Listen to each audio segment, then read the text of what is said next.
Sagittarius, hi, welcome to Mystic Queen PH. At ito ang inyong weekly reading for July 28 to August 3, 2025. If you're interested in private readings, meron tayong link sa description at sa pinned comment. Paki-check nyo lang information kung paano mag-book for a private reading. And please subscribe to our channel to show your support. Like, share this video, at comment na rin kayo kung kayo ay naka-resonate. Meron tayong 20% discount sa mga tarot reading services hanggang July 31. So kung gusto niyo ng discount, book na kayo. Okay, so Sagittarius, let's see. What is the energy for you? July 28 to August 3. Weekly energies. Okay, so this is your overall energy, 5 of Wands. Possible challenge, the 8 of Swords. Opportunity, the Elder of Wands. And the blessing is the Star. Okay, ngayon pa lang, Sag, sinasabi ko na sa inyo, everything is going to be worth it. Okay? Ano man tong ini-effortan nyo, tinatrabaho nyo, ito ay magbubunga, no? Meron kayong fulfillment sa inyong mga wishes. That's going to be your blessing. Magkakaroon ka rin ng realization, awakening, tungkol sa mga kakayanan mo, abilidad mo, skills mo na pwede mo pang i-improve, palawakin. So, bottom of the deck is the Hermit. This is isolation.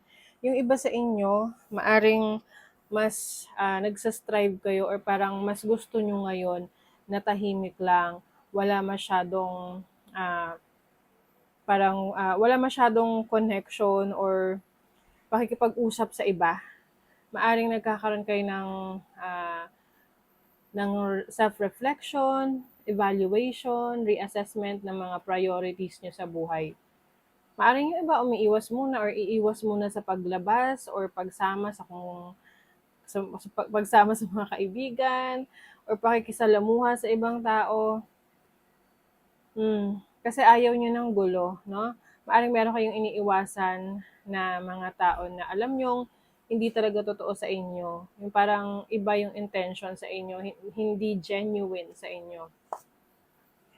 You're also protecting your peace. You are taking a break. Inaalagaan mo yung sarili mo ngayon. Mas nagpo-focus ka sa iyong productivity, peace of mind, no? Maari kasing merong influences sa'yo, like outside influence na hindi nakakatulong para makapag-focus ka doon sa goals mo. So you are now focusing on yourself. With the 6 of Wands, may winning, may panalo, merong achievement for this week. Kasi kung hindi ka magpapadistract no? Hindi mo hayaan na ikaw ay maabala ng iba. Dahil gusto mo maging successful ka doon sa mga projects mo or mga goals mo ngayong week na to. And yun na yung ma-achieve mo naman. Four of Pentacles, you are focusing also sa pagkakaroon ng financial stability. Alata yung tipong meron ka munang iniiwasan or ayaw kausapin or yung parang you are setting boundaries kasi. Dahil mas mag-focus ka sa sarili mo. So, 5 of Wands energy, this is about challenge. Maaring may mga challenging situation ka, may mga taong nakakaaway, nakakatampuhan dahil hindi mo na pagbibigyan. Ano man to, na maaring humihingi sila ng pabor sa'yo or ng oras mo, panahon mo, pero you feel like parang hindi na kasi yun nakakatulong sa'yo, no? That is your challenge na instead na magkaroon ka ng focus, nagugulo lalo yung isipan mo. So, ngayon, yan yung iiwasan mo. Yung mga taong gumugulo sa peace of mind mo.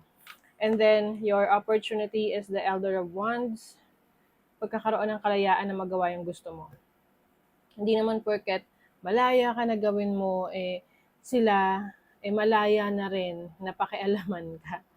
So, kumbaga, you have your own decision, may sarili kang plano para sa sarili mo, para sa mga taong mahal mo, mga taong importante sa'yo. And if you feel na may mga connections ka ngayon, nakakasalamuha, yung mga taong nagre-reach out sa'yo, na alam mong hindi rin naman maganda yung intentions towards you at alam mo rin na hindi sila mabuting impluwensya sa inyo, iiwasan nyo na sila. You have the star. This is also about healing. So, yan yung isa sa blessing ninyo. Healing from the past. Pwede rin itong physical healing kung kayo nagkakasakit recently. Kasi alam nyo, yung energy rin kasi ng iba, nakakaapekto sa energy natin, no? Kaya yung iba, iiwasan nyo muna na, makihalubilo sa ibang tao, lalo na kung yung energy nila is medyo off or parang may pagka-nega. Oo, kasi gusto mo ngayon positivity and peace of mind. Okay, so let's see money, career, finances. For Sagittarius, what's the energy? The Six of Swords. Yung iba, lilipat ng trabaho. Yung iba, magninegosyo para kayo ay sarili nyong boss. You are your own boss. Some of you, I also see na meron ditong mapopromote, kaya lilipat ka na ng department or lilipat ka na ng pwesto sa trabaho mo kasi may promotion. Meron ding leadership role sa'yo. Okay? Kaya siguro may mga taong very competitive sa'yo. Let's see. And also yung iba sa inyo, Sag, iiwas kayo sa overspending. Mas magpo-focus kayo ngayon sa pagkakaroon ng stability sa inyong kaperahan. You will be saving more money. Lalo na't parating na ang Burr months. Okay. Love life. Love life. The Magician. This is communication. Pwedeng you are dealing with Gemini or a Virgo. The Moon is your emotions. Okay. Someone here gusto kang makausap ng masinsinan ng mas malalim na pag-uusap.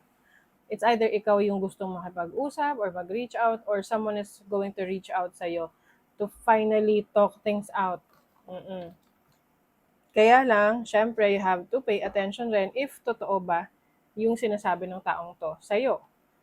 Kasi pwedeng this person is just going to trick you. May mga bagay na itatago siya. Kung ano lang yung gusto niyang ilabas, yun lang ilalabas niya.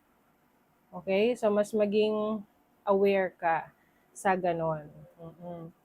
Kasi hindi naman porket may mga gustong makipag-usap ng masinsinan, talagang gusto talaga nila na sabihin yung totoo. Minsan, na yan tawag dyan,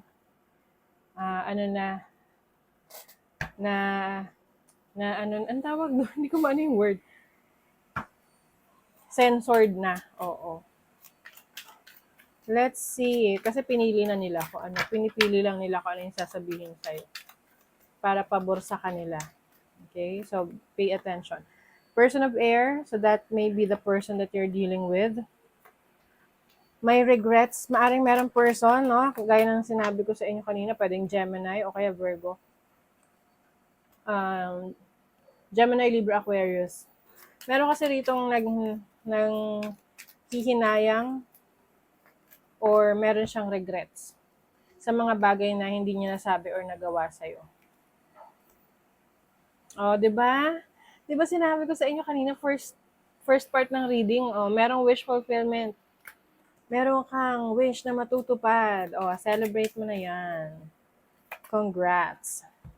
Water carrier. So this is your emotion. I feel like mas mag-open up ka ngayon. Like, mag-open up ka ng totoong nararamdaman mo. Like, your true feelings. Or merong person na mag-open up sa'yo about sa nararamdaman niya. May improvements sa inyong journey. Ngayong week na to, makikita mo yung pag-unlad, yung growth. Can be growth sa iyong career or sa business mo. Also have retrograde. So, Mercury is still in retrograde right now. And pay attention sa mga messages or mga information na sasabihin mo or matatanggap mo. Okay? Kasi pwedeng hindi yan lahat totoo. Vesta, you are operating within your passion. So, ano man yung pinupurso mo ngayon, as long as passionate ka dyan, andyan yung puso mo, andyan yung pagmamahal mo. you're going to be successful. May fulfillment sa mga wishes mo, sa mga goals mo. Lion, sabi dito, honor your soul and celebrate its journey. Okay? So, lahat naman tayo merong journey dito sa mundo. Kanya-kanya tayo ng journey. Everyone's journey is unique. So, you don't need to compare your life sa iba because you have your own journey to focus on. Okay? So, that is your reading, Sagittarius. Thank you so much. See you again.